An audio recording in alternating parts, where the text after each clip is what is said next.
Good evening, folks. I'm honored to be with you all tonight. My name is Gary Wimmer, and I have a pretty interesting story to tell y'all. And I'm not going to tell you everything because I wrote a book on it, and the book has a lot more detail than I can go through. But I first of all give you a little history about myself. It'll make a little more sense. I was the third of 7 boys. I have 2 older brothers and 4 younger. And my 2 older brothers, ironically, were born on December 8th, 45 and 46. And I remember my mother always saying, the day of the Immaculate Conception. I don't think it was an Immaculate Conception, but she wants to look at it that way. Or the day after Pearl Harbor.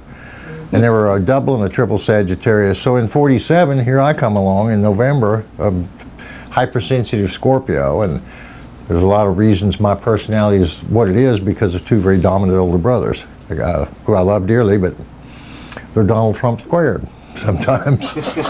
Anyway, so I grew up, I was raised Catholic. At a very young age, I was going to be a priest until puberty hit, and then I nixed that idea pretty quickly, as I'm sure a lot of Catholics do.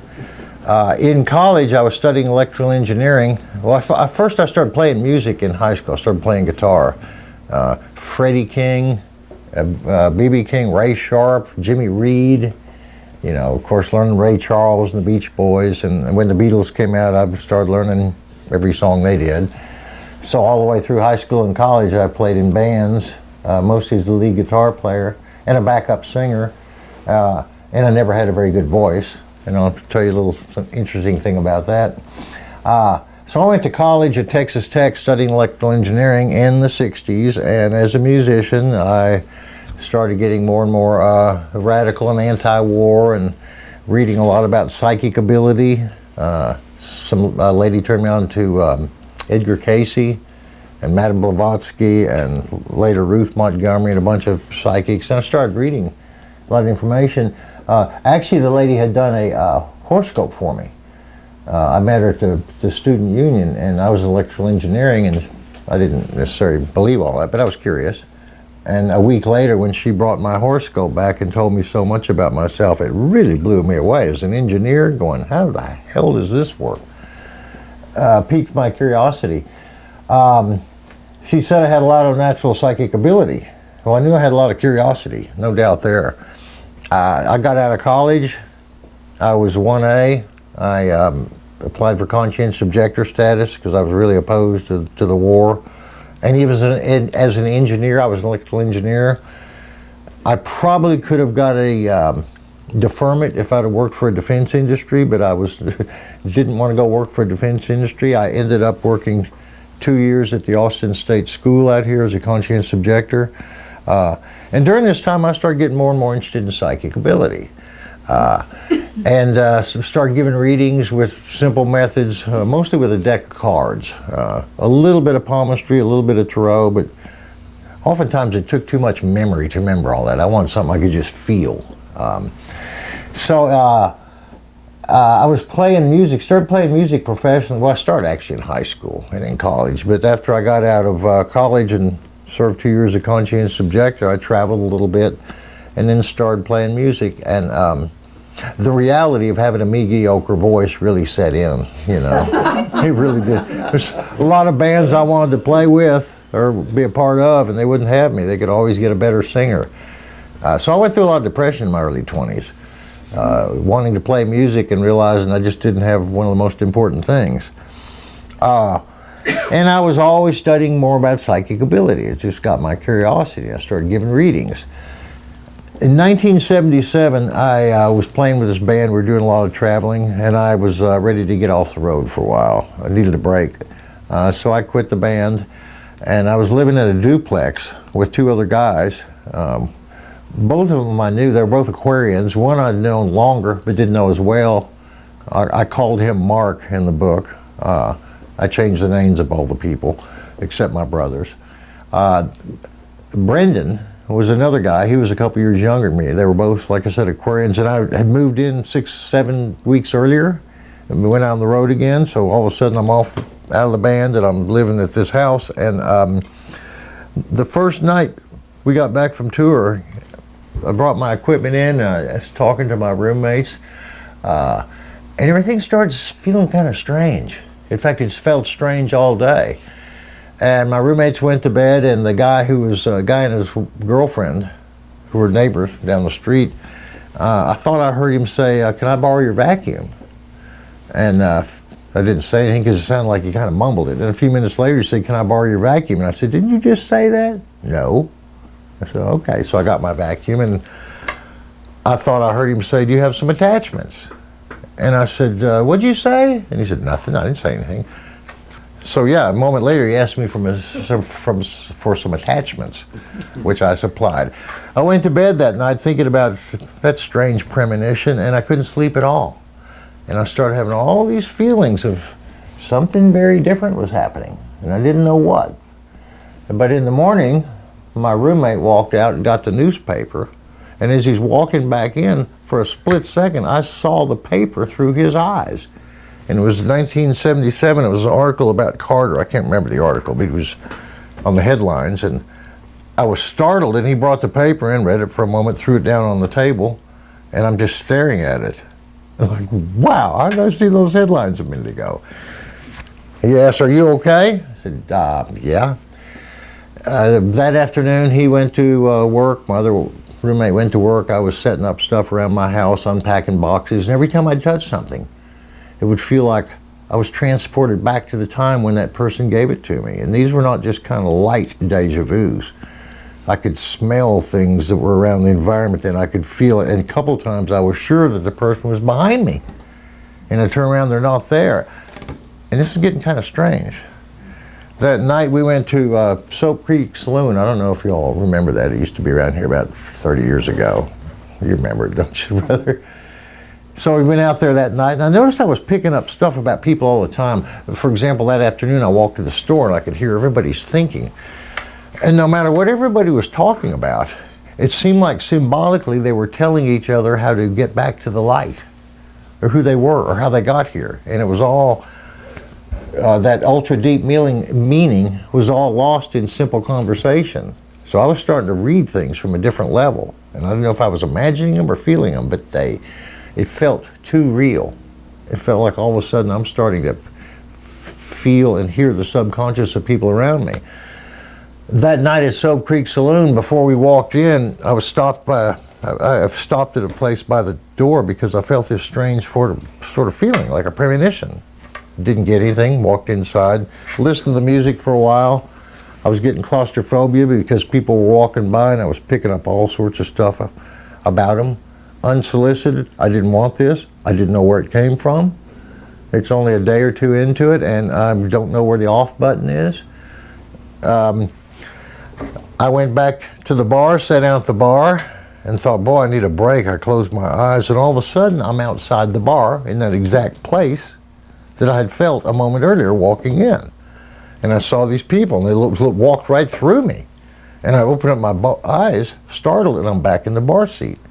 I had just transported myself outside, and the door opened, and these people came in, dressed exactly as I'd seen just a moment ago. And I thought, this is getting bizarre. So I tried this a couple times, and sure enough, every time I could imagine myself being transported out there and see who's coming in next and what they're wearing. And I was actually picking up their names and all sorts of stuff about them, because it had gotten so intense by the second and third day that I couldn't be neutral about it. I couldn't pretend it wasn't happening. It was either affecting me, or I was having to affect something or pick something up. There was no neutral. My roommate came in from the back of the bar, and I was betting him money I could tell what the next folks come through are dressed like. And I pulled it off, and he thought I'd cheated, I'd been outside. No, I've been right here. Ask all these people. The next day, things got stranger. And by the third and fourth, fifth day, I couldn't even imagine what normal life was like. I was picking up things about everything. I'd hear stuff on the radio, and it would all be either things about me or about higher consciousness, even if they're selling soap. It didn't matter what was going on. It was all symbolic. I kind of knew what the DJ was going to play next. I could feel all these premonitions about things. And the fifth or sixth day, one of my roommates was very concerned about it, a guy named Brendan. The guy named Mark, he just thought I was nuts. He had no tolerance for anything. And so I kind of confided in Brendan. I needed to talk to somebody because he noticed what I was doing, picking up how people were dressed before they'd walk in. We went out to a restaurant called the Filling Station. It was up on Barton Springs Road, and we're talking, and he's asking me how this is going because he's been around me for 2 or 3 days now. And I said, it's too hard to explain. I'll just give you an example. And he said, what? And I looked over to the farthest corner of the restaurant and saw 2 ladies. One of them facing kind of that way, the other one facing away from me, just brunette hair. And I said, I'm going to have that, glance at those ladies. And he looked around real quick. And I said, I'm going to have this brunette write me a letter. He said, about what? I said, I don't care. I'm just going to have her write me a letter. Well, halfway through the meal, I'm still thinking about that. And I'm asking this brunette to just write me a letter, something real harmless. You know, my roommate's eating. He'd forgotten all about this. And about 10 minutes later, her and her friend walked by, and she threw a napkin down on the table. And in big, bold letters, it said, why are you doing this to me? Now, that freaked me out. It freaked him out. And this is going on and on and on. I start feeling the presence of, I called them the monitors, because they seemed to name themselves the monitors. They were like some sort of guardian angels. They were watching me. I could feel them. I couldn't see them. I couldn't hear them, but I could feel them like in shifts check on me, like I'm okay. And it gave me some level of confidence in this world that was now completely different from anything I'd ever imagined. And like I said, I couldn't turn this off. So the feeling of these monitors watching me, or having some sort of influence over me, protectiveness or something, was encouraging, but the phenomena I was going through kept increasing. This book, A Second Eternity, takes through a whole 8 days of this insane, maddening, crazy, beautiful, psychic, reading the signs voyage I went on. I'll give you another example in there. One time my roommate Mark, who was a medic in Vietnam, we were talking about pain, and he was talking about guys getting shot up in Vietnam, and out of the clear blue I blurted out, yeah, well, if they knew, they could prevent pain from happening. And he, what the hell are you talking about? We had boiled some tea. There was a pan over there. We put some water in for some tea, and it was boiling, and you know, the white stuff around the pan, the minerals were boiling. And so in the middle of this conversation, I realized I'd kind of blew his mind. He said, what are you talking about? I said, well, if they had control over their brains, it's chemistry. If you could control that, you control your thoughts, you would not feel pain. He said, that's the most bullshit I've ever heard. You hadn't seen people with their guts being blown out in Vietnam. And I looked over at that pot of boiling water, and it seemed to say to me, along with the monitors, no, just show him. So I picked up this boiling water real quickly and said, no, watch. And I poured it right over my head. It's the only time in my life that I've ever felt water the exact same temperature as my body. It was the most phenomenal experience. It was only wet. And I've never in my life, of course it's boiling. How did it not burn me? They're grabbing me, and the other roommate grabs the water and cusses me out, and Brendan drags me back to the bathroom and rips my shirt off, and I didn't feel it. I wasn't red. The whole floor is steaming up. But this was getting nutty. People don't go in normal life and pour boiling water on their head to prove some point about how much your brain can cut off pain. But it seemed so normal at the time. So this went on and on and on. And there's a lot of experiences I went through in that first week. I had never been so scared in my life. and never felt so enlightened at the same time. It was absolute beauty and luxury, picking up everything I could put my mind to. I could just think about something and the answers were just apparent. I just didn't know what to do with it or how to cut it off. At the same time, it was terrifying. And by the 8th day, I decided to go take a walk. I'd frustrated my roommates enough. I'd scared people. A lot of my friends were very concerned. I was too. In fact, my roommates for a couple days had tried to figure out how to sneak me a downer or something, because I didn't sleep for a whole week. 8 days of very little sleep. Once in a while, I'd kind of close my eyes and meditate. But and during this week, I got these words: verification. It's a process I had to continue to verify through some internal relationship that I was still here. And it felt like everybody has a candle of life and existence, and right now it's my duty to carry this. And if I fell asleep, what if the whole universe collapsed? It'd be my fault. I mean, that's the most ridiculous degree of responsibility. You can't even imagine it. But it seemed very apparent to me that could be true. You know, there's a couple of times that I thought I was Jesus Christ reincarnated, and it made perfect sense. Of course, a musician in Austin, who would ever expect that? Right? But then I'd go, wait, I can't handle this, man. If I chose it, if it's true or what, I can't handle it. I can barely walk down the street without just feeling overwhelmed at everything. But that thought made sense to me later. By the 8th day, I went outside for a walk at night, and it was peaking. I was so terrified, so intuitive, picking up everything, driven everybody crazy, done all kinds of strange stuff that could be very dangerous to me or not to other people. So I hitched a ride. Well, actually, a guy came over and picked me up. It was a cold night, and before I even got in his car, I knew his name, all about him. Larry Harbour. He was in psychology at UT, and everything he told me was I felt before I even opened the door. So he led me off on 26th Street, and I walked up to Guadalupe and started walking north on Guadalupe by the Varsity Theater. It used to be here, and it was a fairly busy night. It seemed like there was a lot of people on the street. And I had it. I was praying, and I was crying, and I was scared to death, and people all around me are watching me, because how many people are crying and praying, and you look so frantic and scared, and I wanted to tell everybody to back away from me, like I might blow up and spew me all over the street or whatever.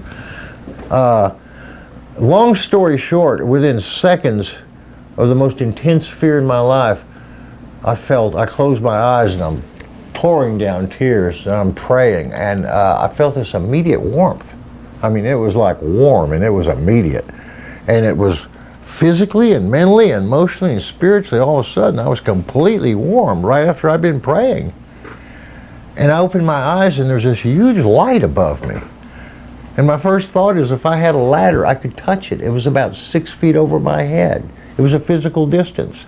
And it looked like a big spotlight. And I looked around at all these people who were watching me, needless to say, because they didn't know what the hell I was doing, nor did I. But they didn't obviously see it. They were just still looking at me. I'm thinking, how can you avoid this? So I looked back up at the light again, and this time it turned into a crystal table. It was about 6 feet in diameter. It was about that thick, not that thick or not that thick. It was an actual physical thickness. It looked like it was crystal or plexiglass or something. And then I noticed this light was coming down from the palms of these 7 white-robed angels, guardian angels, they felt like. I couldn't see their faces. They were kind of like a raster on TV, black and white. But boy, they gave me a profound sense of security.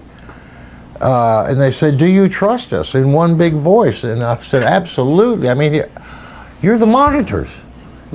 I realized these are the guardian angels. And they said, "Yes, we are. Do you trust us?" I said, "Yeah, well, yeah, but I don't understand what's going on. You know, can you help me?" And, "You'll understand. Do you trust us?" And I'm looking around, and all these people are staring at me, rightfully so, like I'm crazy because I'm talking to something that ain't there as far as their dimension. But it was very clear to my dimension. And they told me in a roundabout way that I was protected. And within seconds, I was hit by a speeding car as a pedestrian. And all of a sudden, I'm outside my body. Well, the first thing I remember as the car approached and I started hitting the bumper of it is there was a plexiglass shield, like a crystal shield installed between the bumper and me. And it actually felt like that kind of thickness, not there, not there. So when I hit the bumper, the front of the car, my eye had caught the retina of the headlight. And you know how when you close your eyes, that little dot's still there? Well, it turned into a big bang. And it didn't feel like the first big bang or the only big bang. It felt like, well, this is this big bang that I'm in. And all of a sudden, I'm outside my body. And I'm looking down at it being banged around by this car, hitting the windshield and people screaming. And it was kind of humorous because I thought it was me and I wasn't sure. But I got this feeling that once you're outside the body, you kind of realize that what's happening on Earth is what's happening on Earth. I couldn't stop it or prevent it or associate with it. I didn't know if it was me. I mean, and I started expanding in all directions. The most beautiful sensation I've ever had. Like a surface of a balloon, not like an arrow. Not going out in one direction, going all out in all directions. And well, the first thing I sensed was seeing the whole Earth from 360 degrees. I saw the North Pole, the South Pole, all the continents at one time because it felt like it was going inside me because I was expanding and somehow I had eyes inside of this non-physical body that was expanding. And I started going past all the planets and they all felt familiar. Like I'd been here, had some relationship with them. And then the galaxies started falling inside me and I expanded more and more. The difference between sequential things and simultaneous things no longer existed. There was no feeling of time. I couldn't tell if things were happening sequentially or simultaneously, and I was just interpreting them sequentially. It's one of the strangest feelings I've ever had. Time doesn't fit into this. And it was just sensation. So I'm expanding larger and larger and larger, and it finally felt like I went through the edge of the universe. And it felt like at that time it was nothing but a thought. You know, like a thought, and it manifested into physical reality. And then I realized that all these stars in the sky, this universe that I had just expanded beyond, was just one of but billions of universes that filled the sky. And as I went outside the edge of the universe, I crossed this level. Things seemed to name themselves. This level of consciousness seemed to call itself the colors. And I interpret it as a level of consciousness that when our soul comes back into the planet, which is how we get to the mother at birth, as our soul collapses from all directions. I was seeing it in reverse. I was going out. But when we collapse in, we pass this realm of consciousness called the colors that allows us to learn how to use our physical senses, including our intuition, but touch, feel, sound, in order to recognize that there is an infinite universe. And the mere fact that the colors give us that sort of connection to go from senses to infinity, we couldn't do it if we didn't have that level of consciousness, along with lots of others that came about by us choosing to use our free will and exist, basically. That's what it is. So anyway, this huge sky of infinite universes, of which I just come out of one, they seem to spin in a big circle, like a tornado, and then they turn into this tube of light, tunnel of light. It's the best explanation there is. It really felt like a tunnel of light. And there was clouds going around. They're kind of like off-white, silver. Seem like they're going around in circles real fast, and I'm just being projected through this tunnel. And by this time, I have no awareness of me, of Earth, of creation, just pure sensation. No feeling of separation, because there's no individual consciousness that I could remember or hold on to at this point. Then it felt like I was projected out of this tunnel into this infinite blue void. absolutely beautiful. It looked like sky as far as you could see. And I felt instantly that I'm in the mind of God. There's infinite creativity here. There's infinite possibilities. Everything happened or nothing happened.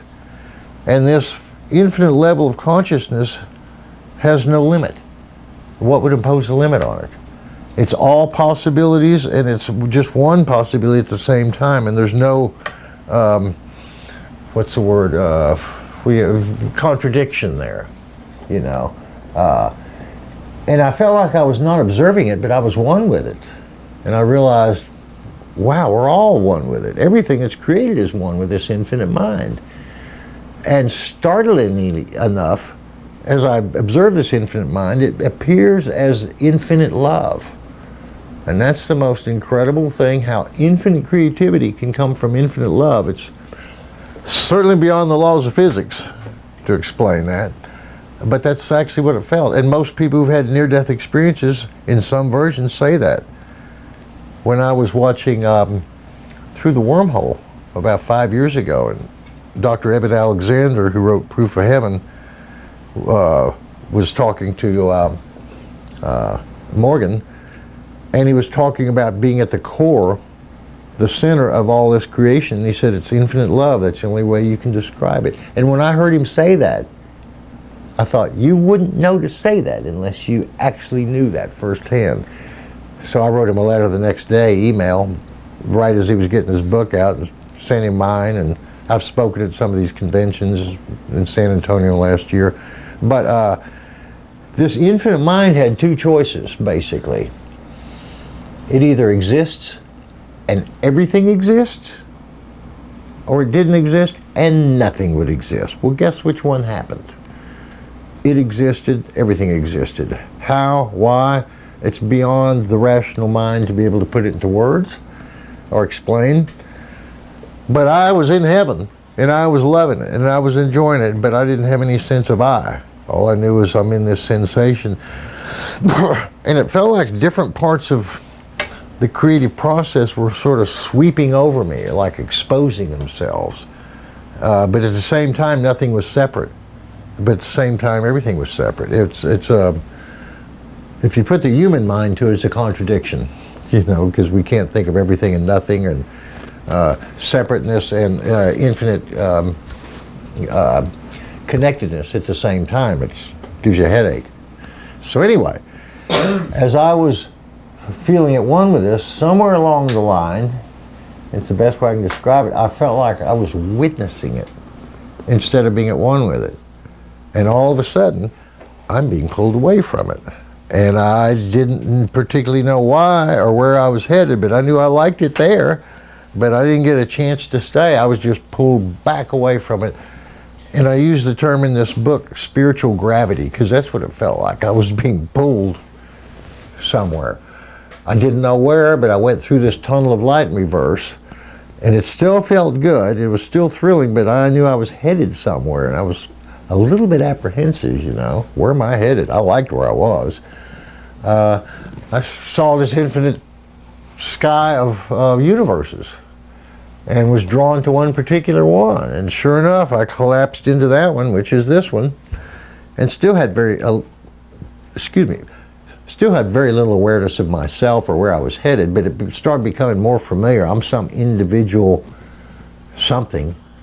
Then we approached the solar system, and then I approached the Earth, and still not aware of me, but feeling more and more like I'm connected to somebody, something here. I felt like tinges of a musician and a psychic. I thought maybe I know this person. And then I saw my body laying on the middle of Guadalupe Street, like I was 10 feet above it, and it was so clear, that's me. And I immediately jumped back into my body. And the first thing I noticed was this terrified driver screaming, "Man, are you okay? I couldn't stop. I tried to stop. I couldn't." He was just scared to death. Well, where I was just at, this was nothing. Absolutely, this is just a trivial little accident. Let's get over this. And I jumped to my feet, and he's trying to hold me down, and people are screaming and hollering, and I don't feel any pain, none. The car's all banged up. the ambulances came, police came. I was going to go home. I looked around. I thought, well, nobody's hurt. It's too heavy. I'm just going to go home. And someone said, hey, wait, the ambulance is on its way. And I thought, okay, I'll just explain to them what happened and go home. Right. Well, the cops came and the police came and the ambulance came, and they're all, first when they all arrived, they're looking around for a body on the floor. And I said, I'm the guy you're looking for. And all the people are pointing, yep, it's him. Because I didn't know who was hurt. So the cops came up and the medics checked me out and said, how the hell are you standing the same way you are on your feet, man? Hey, they looked out the car and goes, I don't believe this. And that car hit you? I said, yeah, but I feel fine. Can I just go home? And they're going, no, you can't just go home. And the cops started asking me some questions, and all I could answer was what had happened in the last couple of days and week and where I'd just been. Well, that didn't make any sense to the cops or the police. But they went around and talked to all these witnesses, because I could hear them, I could feel it. I'm still amped up like crazy. I could feel everything. And all the witnesses are telling me, yeah, this guy's talking to something that's not there. And then he, as soon as I jumped to my feet, after the driver was trying to hold me back, I went up to all these people like y'all and said, did y'all see this? These aliens? Well, that didn't sound very good either. You know? And I'm looking at it thinking, boy, this is a true, of course I look completely loony. I would look me too, but what can I do? So that's why I wanted to go home and think about it. Well, they wouldn't let me go home. Took me to the hospital. Couldn't keep me at the hospital. I had one little scratch on my head. They x-rayed me, wasn't hurt.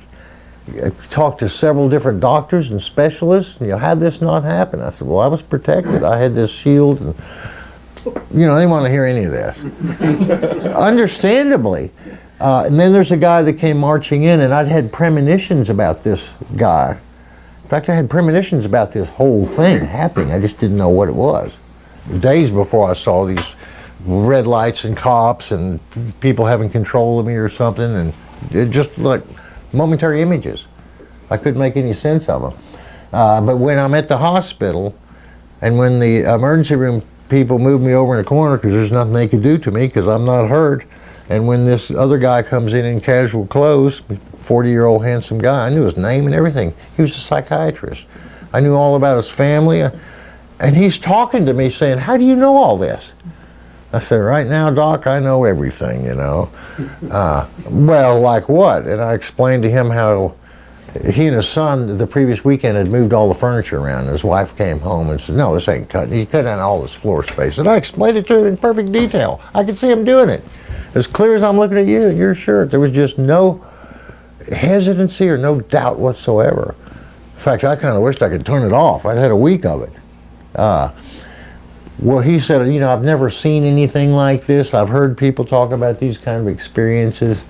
You're not hurt. We can't keep you in the hospital. But they can't just let you go home. Do you understand? I said, yeah, you don't like people getting hit by cars on Tuesday nights, huh? He goes, no.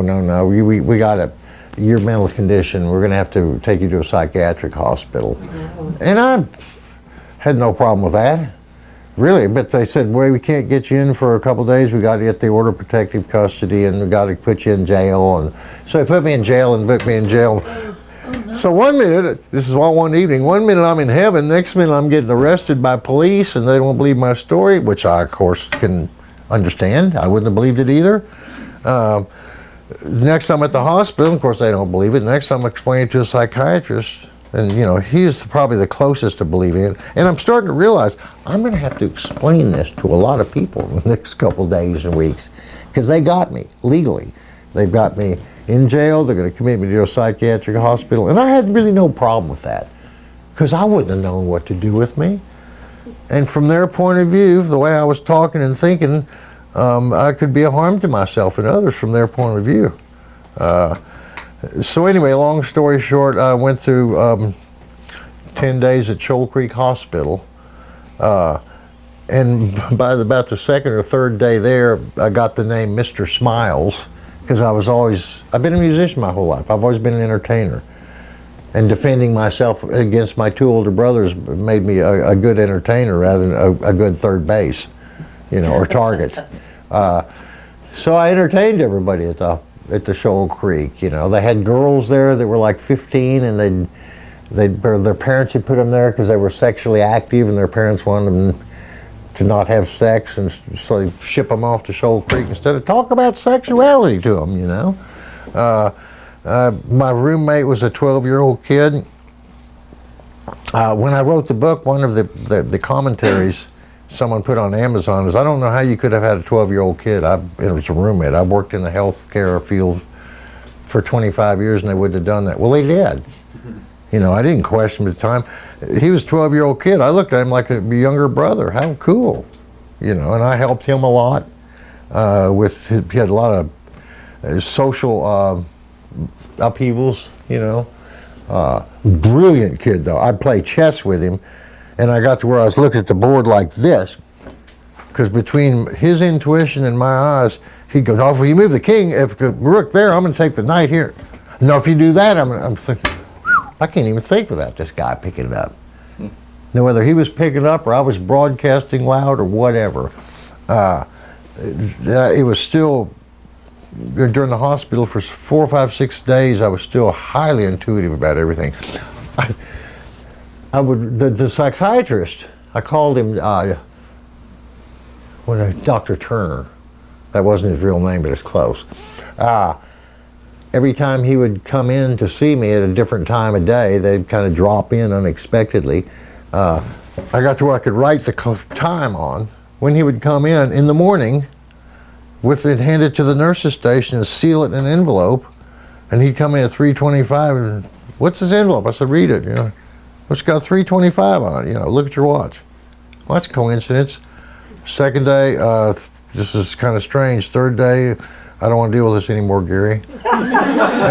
and he was asking me.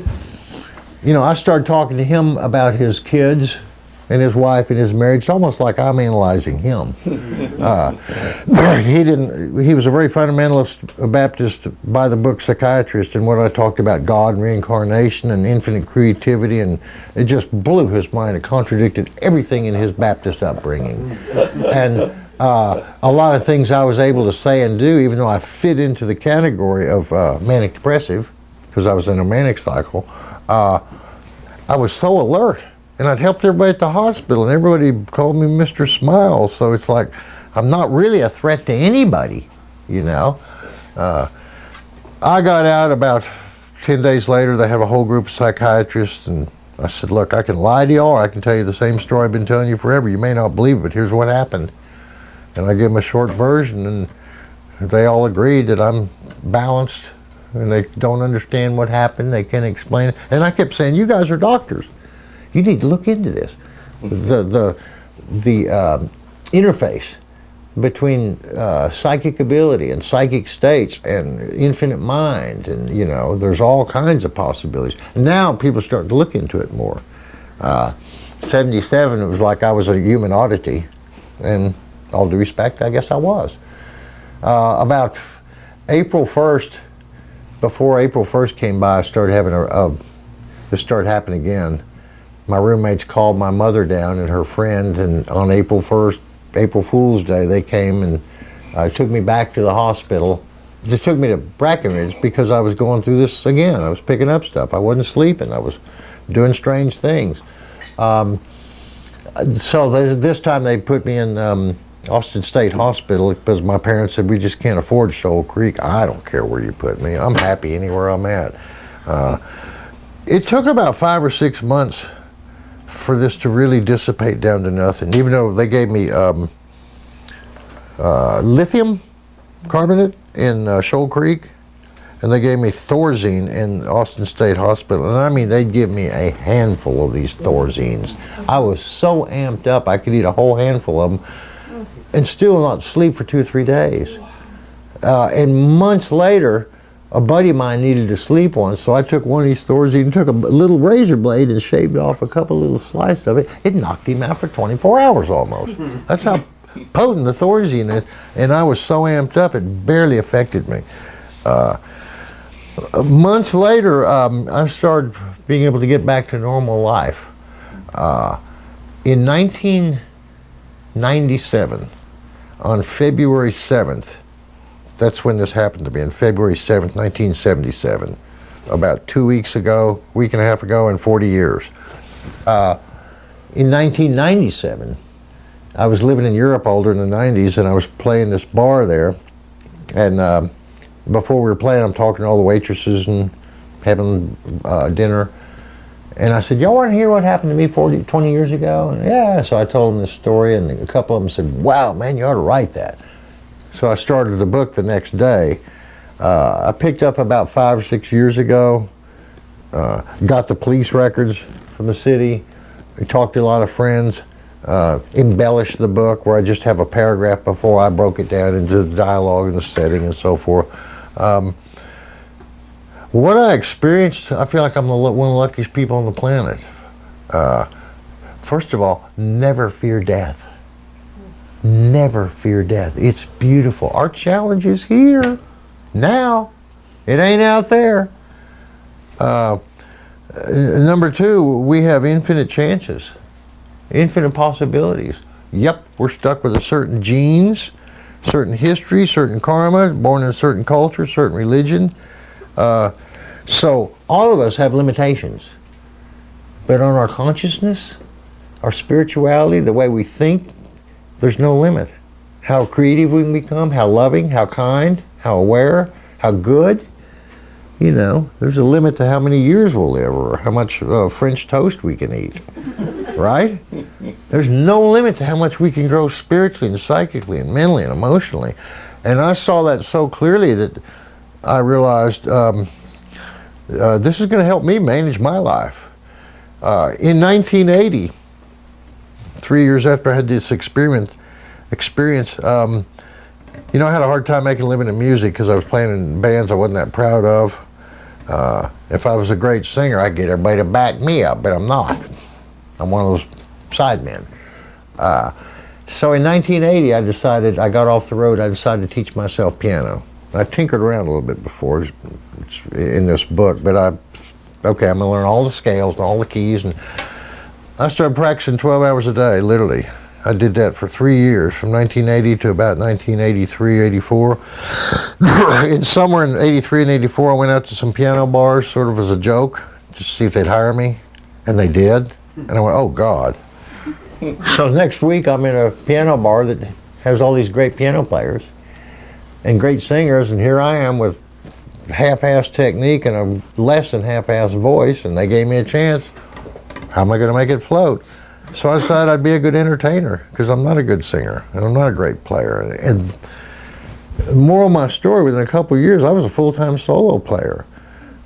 When you work on what you can work on, instead of worry about what you don't have. I don't have the voice. If I sang like Ray Charles, I'd get all the guys to back me up.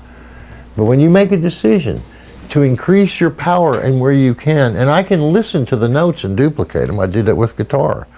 When you really set your mind to things and you practice, because you have to practice, and you keep up your faith, not only will you probably get what you're shooting for, but you probably get a lot more too, because you're opening up a whole new world of possibilities. And I'm living proof from someone who was so damn depressed in my 20s. Felt like, God, I don't have a chance in music. I mean, I don't want to go work a normal job. I like playing and traveling. I was single, chasing girls, you know, and being different places. And with a half-assed voice, I managed to do it my whole life. And I was never booked up more than a couple weeks in advance, ever. Maybe a month or two when I was in Europe. But I learned from my near-death experience, there's infinite possibilities, and if we plug into them and practice them and put our best, we're probably going to make things work. There's no guarantee except the two things life guarantees are change and death. That's about it. Things are going to change and we're going to die. But between now and then, we have much more power than we believe, and the most powerful use of free will is how you look at things. Because sometimes you can't change the past, you can't change somebody else. Sometimes you can't change your immediate situation, but you can always change the way you look at it. And I learned from my near-death experience that the universe is always talking to us. And I encourage people to think in those terms, because it really is. We're not taught that in high school, we're not taught that in church, but we come from infinite mind, and here we are stuck in one little body with a certain set of genes and history and so forth, feeling somewhat isolated, and in a lot of ways we are. But on the other hand, this is all Maya. It's just the illusion of separateness. And there's a purpose for it. So we all become individual manifestations of infinite mind. And we can only take on so much finite of that in each life, in each person. But the potential to grow and expand and see new things and conquer new territory and be rewarded in life by what you can do as opposed to what you can't do, it's enormous. And I still do readings. I wrote 2 books. One of them is A Second Eternity. It's about my near-death experience. I met a lady in 1980 who did readings by this method called lithomancy. In a nutshell, it involves 16 stones: Sun, Moon, Mercury, Venus, Sun, Moon, Mercury, Venus, Mars, Jupiter, Saturn, Neptune, Uranus, and Pluto. 10 planet stones. And 6 on life, love, luck, commitment, timing, and place. And when I do it in person, people drop the stones. I read it like a clock. When I do it over the phone, I have people say drop. I drop it for them, and I read it like a clock the same way. 12, this is the 3rd week, 6th week, 9th week.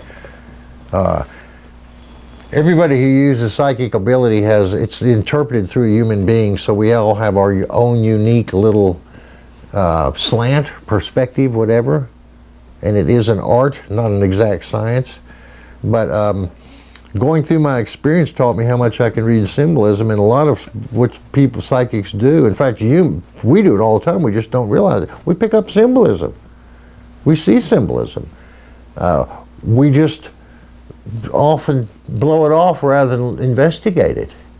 You know, what's going on? Why do I feel this? Why do I sense this? Because the universe wants you to learn something new, to think outside the box, learn new talents, learn new skills. So that's kind of what I went through, and that's a little bit of my philosophy.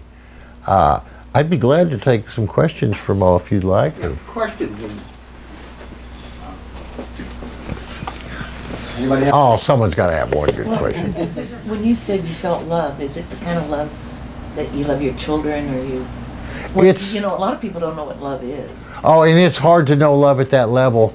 It's and the reason I think people who have out-of-body experiences and near-death experiences feel it so profoundly is you're not limited by your human brain. Then, you know, are you feeling the love, or are you giving the love? At the time I was connected with the infinite mind, it felt like I was infinite love, it was infinite love, there was no division. But somehow there is, because I'm personally observing it. But I couldn't explain that in a way that really makes sense. But the infinite love is what actually brought everything into play. How? Why? We could write on that or discuss that forever, or millions of philosophies. But it's so real. It is so real. It's so encompassing. But is it the kind of love you feel on Earth? Oh, it's so far beyond that. Beyond that. Oh, so far beyond that. Okay. The love we feel on Earth is like trying to. It's the comparison between an ant's intelligence and a human's. Okay. Is it beyond the love you give to someone else? Like your child, or? I don't think I can give that degree of love because I'm just not perfected there yet. Does it exist? Yes. Can it exist in a human form? Probably. There's some pretty enlightened, loving, beautiful people on this planet.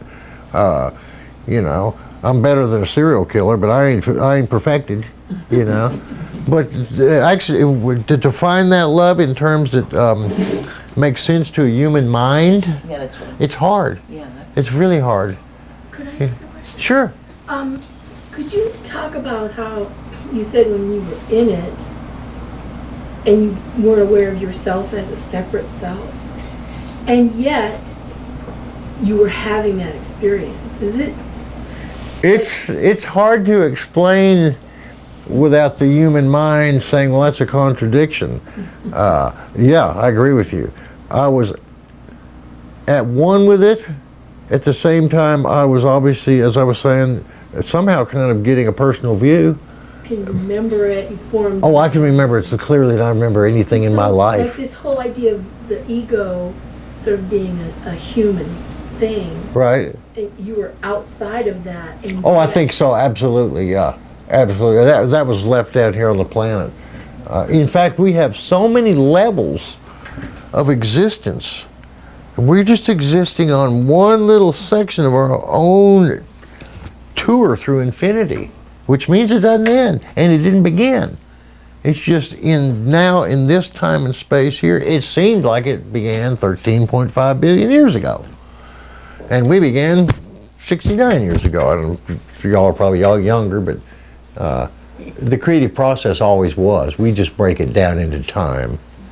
So your original experience in 1977, did it subdued over the years or rather rapidly, or is any of that? The power and insight it gave me has increased from that day forward.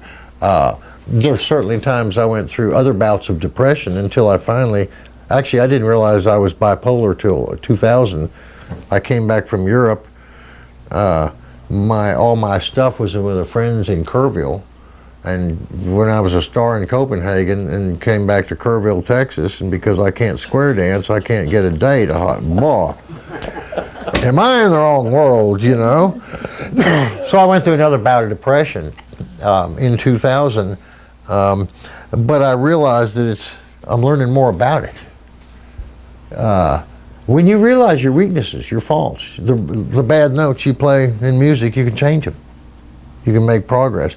Did I avoid your question or answer it? I kind of got off here. Yeah, but the question was really that ultra strong experience you had, it didn't persist till today, or it did, or it's controllable today. I still feel a lot of things, and I consciously ask the world every day to give me signs. I do. I have what I call my Fantastic Four. And I got this idea about 5 or 6 years ago. I saw on TV Fantastic Four, and I thought, what am I Fantastic Four? And I was raised Catholic, so my Fantastic Four are Jesus, my mom and my dad, which raised 7 sons, and I have a high respect for them. Some of our brothers thought they drank a little bit too much, but I probably would too if I had 7 boys. And this lady, Alice, who basically, I met this lady in 1980, and she taught me her method of reading stones. She's the most gifted psychic I've ever met. She was incredibly gifted. But she had problems with a lot of things on the physical realm. Her car was never working. Her kids were dysfunctional. She was behind on rent sometimes. Sweetest, most beautiful, loving, giving, caring lady ever. So since I met her in 1980, I always help her with her cars and her kids, whatever I could. And she'd always say, oh, Gary, I can't pay you back. And I said, Alice, all I want from you is when you pass over, become my guide. I really want that. I will pay anything I can now to get that. And I feel her all the time. When I do readings, I put this little medal that she used to wear right next to me, pointing in a certain direction. So you can create your own system of empowering yourself. Mine was my Fantastic Four. Yeah, I still have good intuition, but I can cut it off. I can watch TV. I cannot be overwhelmed by the up-to-the-date millisecond of the universe, which at the time I was. I couldn't think about normal things. I didn't know what I would be doing if this wasn't overtaking me and escalating up to the point of the car crash. And it took, like I said, months to kind of taper off. But am I aware of what I saw? Absolutely. And year by year, it makes more sense to me. Because it was probably, 1985 or 87 or something, that the term near-death experience, I started hearing it. And I'm going, oh, other people had these, huh? You know. I didn't tell too many people around me that other than people I had to. Police, ambulance, family, judge, cops, psychiatrists. Well, there was a fair amount of people I had to explain it to, actually. But I didn't go to any depth because I thought, who's going to believe me? I can't prove it. And it sounds crazy. And then I started realizing, no, other people have had similar experiences. I can't imagine I'd be the only one. And what the hell did I possibly do to deserve this beautiful voyage? And I found that out too. Aside from the emotional vulnerability that was attached to this, did you find that the kind of paranormal sensitivities that you got continued? Did you lose some, get some others? Did you lose the ones you didn't practice? How has that part of your experience gone? Whether you're driving or playing the piano or having sex, practice makes perfect. It really does, in everything in life. I've gained abilities in some areas because they seem more important to me and I work on them more. I probably lost some abilities in other areas. For example, I don't read tarot cards anymore. I used to a long time ago, but once I learned this method, I thought I'll just stick with this. And I use regular playing cards. I don't have to remember anything. So yeah, I guess some have tapered off and some have escalated, but it's manageable now. And that's the main thing. I can turn it on and turn it off. And I'll take being, not 100% perfect right about everything versus having overwhelming absolute certainty happen 24 hours a day that I can't turn off. That was a relief that it finally tapered off, whether it was through the medication or time or whatever. But I think the degree of which someone can learn the things there are to know, how much you can bring to yourself by conscious choice. You got to ask the universe to help you grow, and it will. You don't ask, you'll get a little help, but the universe is not going to force its way upon you. Where was your life heading before all this happened to you, do you think? Pardon me? Where was your life heading before all this happened to you, do you think? Oh, I didn't know. This happened when I was 29. I'm 69 now. It's over 40 years ago. I was just trying to make a living playing music, because I was graduating college in 70, and this was 1977. I realized I'm getting older, and it's hard to make a living, and I better do something. So I was planning on making a living playing music, hopefully find better gigs. Turned out once I learned to play the piano, I learned to be a soloist. Still a crappy singer, but I can make people laugh, so that's good. Because audiences care about it if they have a good time. They don't care how many notes you hit. Do you do shows now? Pardon me? Do you do any shows here in Austin? No, I quit performing about 5 or 6 years ago because of back pain. I'm a little bit dated. I do readings full time. I can work on a Tuesday afternoon, don't have to wait till 5 o'clock Friday or whatever. Gary, on that note, when you say you give readings, are your readings concerning the past, present, or future, or all the above? This particular style, I guess the best way I can explain it, because everybody has a unique gift, psychic perspective. I tend to see what's going on in people's lives and why and what it's leading toward. I don't promise someone by March they're going to have a new boyfriend named Joe, unless I know that. And I have a lot of people call me and say, well, this lady told me I was supposed to find the soulmate of my life, and it's supposed to be in January, and you're supposed to be a blonde-haired guy. Well, I wouldn't tell you that, because I don't want you to set yourself up that unless I meet the blonde-haired guy in January, there ain't nobody for me. And maybe the hair color was wrong. So yeah, I tend to see what people are going through and why. Was that what you asked? Yes, exactly. Yeah, other people have a different system. And I think the reason I see what people are going through and why is because I've asked that question so much. I've always felt like, look, I can work out the details, God, if you just tell me I'm still halfway sane, or I'm still somewhat in the right ballpark or headed the right direction, I don't need all the details. Just once in a while say, yep, keep going. Good, okay. When you were growing up or in your younger years before 29, can you think back and think, I was feeling some of this at a younger age? Oh, absolutely. I just didn't recognize it? Absolutely. My two older brothers, and I was saying this a while ago, had a profound effect on me. And my mother used to mention this. She'd say, Gary, they'd be out, they fought from the day they were born. They were double and triple Sagittarius, exactly your part. The oldest one says, oh, he's upset because he thinks he should be oldest. He's Freudian psychology. And the one younger than him said, yo, he's always screwed up and he's manipulating people. And they're both right. They're both kind of, they're good people. But I grew up watching them battle.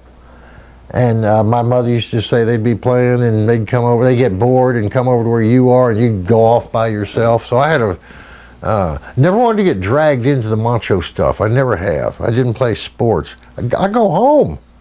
You know, I get beat up by a brother. What do I need sports for? You know? So yeah, way back young, I would always see things like in my brothers or something that this is going to screw up. I could just feel it. We've all had that feeling. You know, the ball's rolling off toward the end of the table, 99% chance it's going to roll off the table. And some people don't even look at it that way. And they're, well, it rolled off the table. Couldn't you see it coming? So yeah, I felt that to some degree. And I think most people do. The point is you can get better at it. You can practice seeing more, understanding more. You can never set yourself up to where you'll miss all life's curveballs. Nope, you're going to get them. But the more practice you have at bat, the more you know how to deal with a curveball. Get a bigger bat, or don't swing, or don't be suckered in. Or throw 3 more, jerk, and I'll get a free base. You know? So yeah, I felt it way young. I couldn't put my finger on it until I started learning about intuition, and Edgar Cayce made a lot of sense to me. When I read that, it's like, wow, all of a sudden, Jesus Christ and reincarnation and other religions and the pyramids and all this stuff started making sense to me. Of course, how much is true, I don't know, because there's a lot of stuff that's not provable, you know. But yeah, I started feeling stuff way young, and my own curiosity made me want to learn more about it.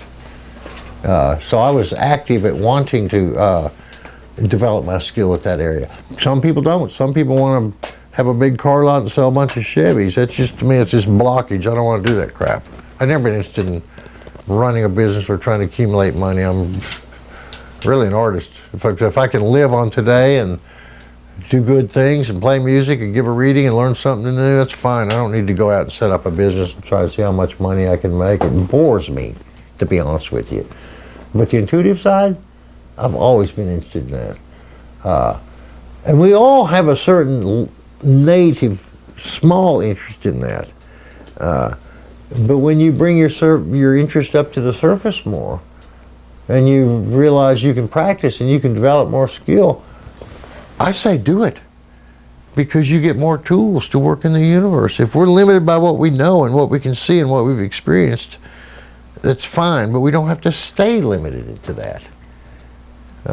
So like I said, the more you develop your intuition and your sixth sense and your spirit and your determination every day to erase the crap off yesterday's blackboard, not drag the skeletons into tomorrow's closet, choices and decisions and techniques, that's a lot of life.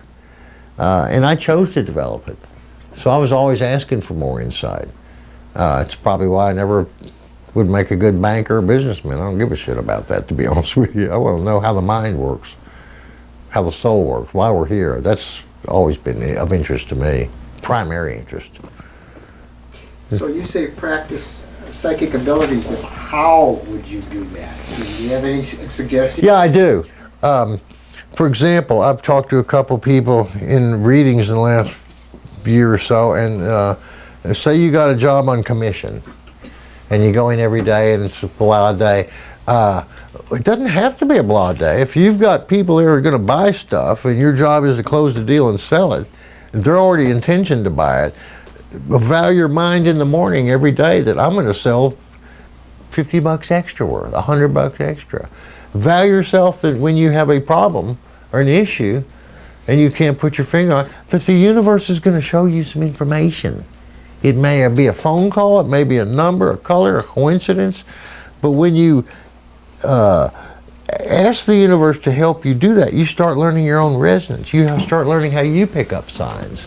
There are no coincidences in life. There really aren't. There's cause and there's effect.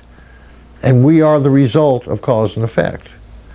What we see in life is more often the results, the effects, and the causes. We don't even know the cause of the Big Bang or why God decided to be here in infinite and make everything be here, or, as opposed to nothing.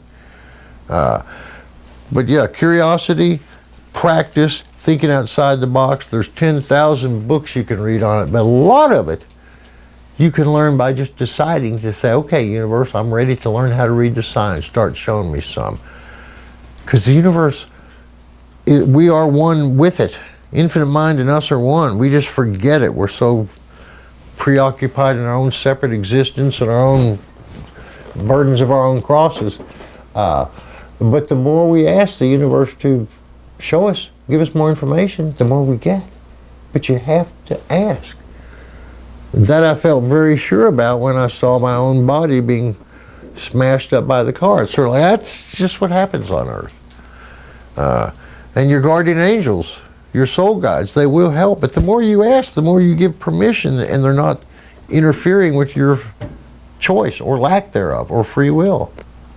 So it's proactive. Growth is a proactive thing, you know. Mm-hmm. Any predictions about big changes in the near future? Oh, I wrote in this book, $1 million question. I saw the next 100 years of life in this world, in this country. And I saw some of it already come true.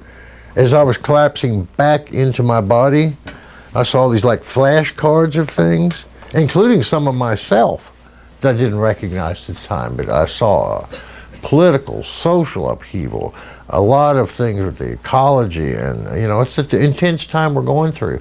But it's not in vain. You know, mankind has to learn to raise its consciousness. And we do, and oftentimes we learn to raise our consciousness not when we're out on a yacht with a martini, getting laid. No, it's when we're working on something, when we have a challenge. We have to grow, we have to evolve.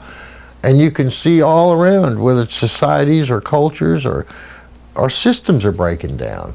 They're outdated. They're not working effectively. Either people are not smart enough to get them to update them, or they don't have the political power to, or whatever. But that's changing. I'm a complete optimist. I really am. But we're going to see a lot in our lifetimes and our kids' lifetimes. Geological change, earth change, climate change. There will be a lot of starvation. There's not enough food and water. Well, there is, but it's the distribution.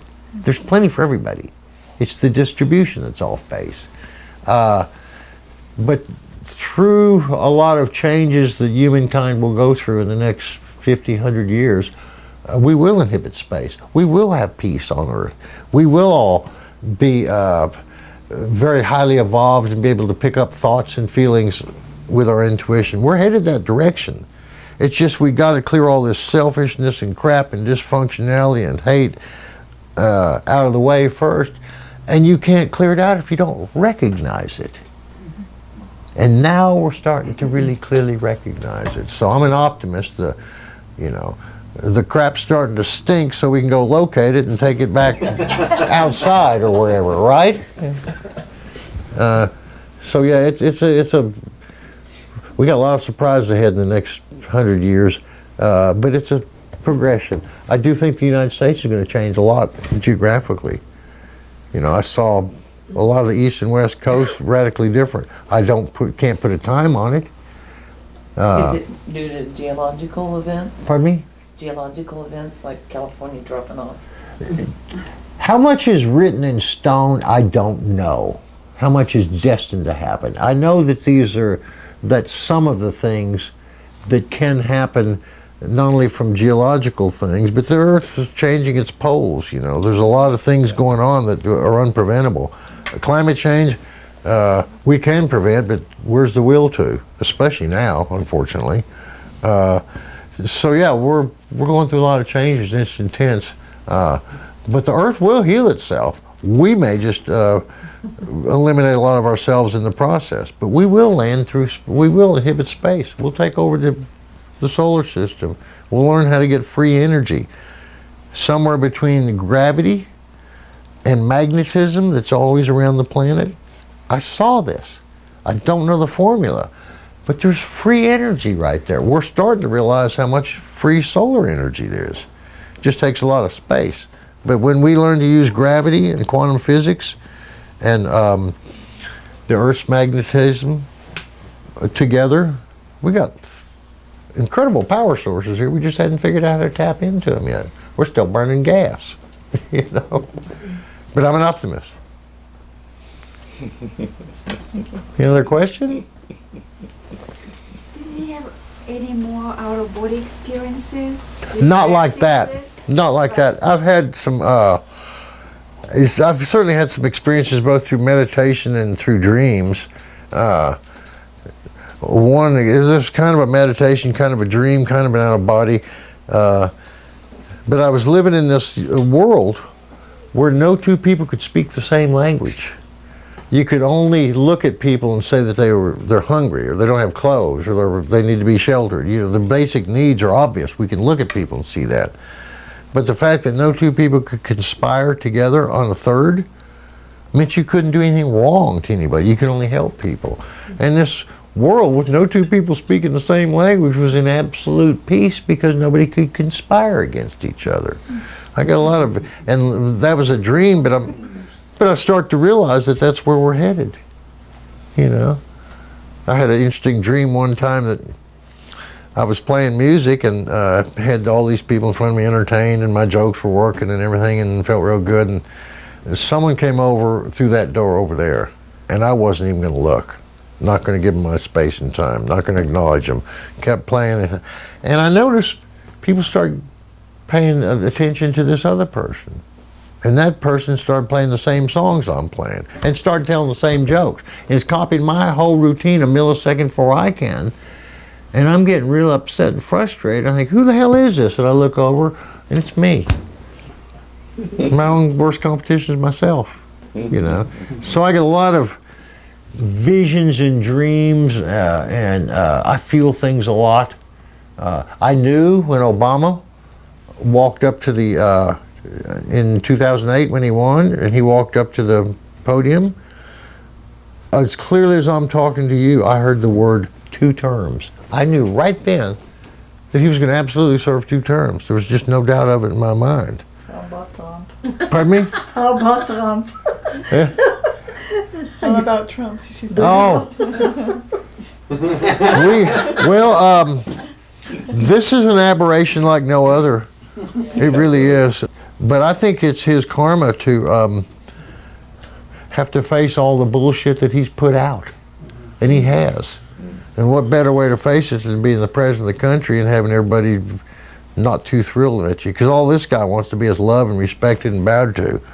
You know, he's got a pretty simple, childish ego. I mean, looking at his tweets and everything. So yeah, I think it's a wake-up call for us in the world. No, I was not expecting him to win. I really wasn't. I did. Yeah, well, some people certainly did. Maybe it was naivety. And I have to admit, for a long time, I couldn't imagine him winning just because I had more faith in the world. Well, now I realize sort of why he won, because it's going to really put gas on the fire of awareness, of change, of growth, of wait a minute, we can't have every country hate us, you know. And again, you can fix the holes in the boat when you know where the holes are, when you realize them. So I'm an optimist. This too shall pass, but it's going to shift things into higher gear. But it's going to raise our consciousness by a lot. Look in just 1 month how much human consciousness has changed. We're starting to rise. Right? I mean, it's like, oh God, this guy really is at the helm, you know. It's unbelievable to most of the world too, and most Americans. And but again, this is part of the process. If we didn't realize how dysfunctional some things were, we couldn't fix them. This is kind of like an overdose on that lesson, but it won't be ignored, you know. Thank you so much for that. Yeah, I mean, Really helpful. well, I look at the universe, and I suggest everybody do this. It's a matter of practice. The one thing you can always decide, no matter what's going on, is the universe is enlightening you instead of screwing with you. And when you choose to see it enlightening you instead of screwing with you, guess what? You'll see what's actually going on. If you choose to see that life is screwing with you or Donald Trump or anything, that's the kind of glasses you got on. That's the way you'll see things. That's the way you'll feel. Allow yourself to always see the beauty and good in things. I try to get above it. I can only do the best I can do. There's challenges, but be an optimist, folks. Be an optimist. Because the more you think in terms of optimism, the more you can actually see the damn roses instead of the thorns. They're all there. But which do you want to have your life run by? Very good, Gary. Thank you so much, my man. Quite an honor.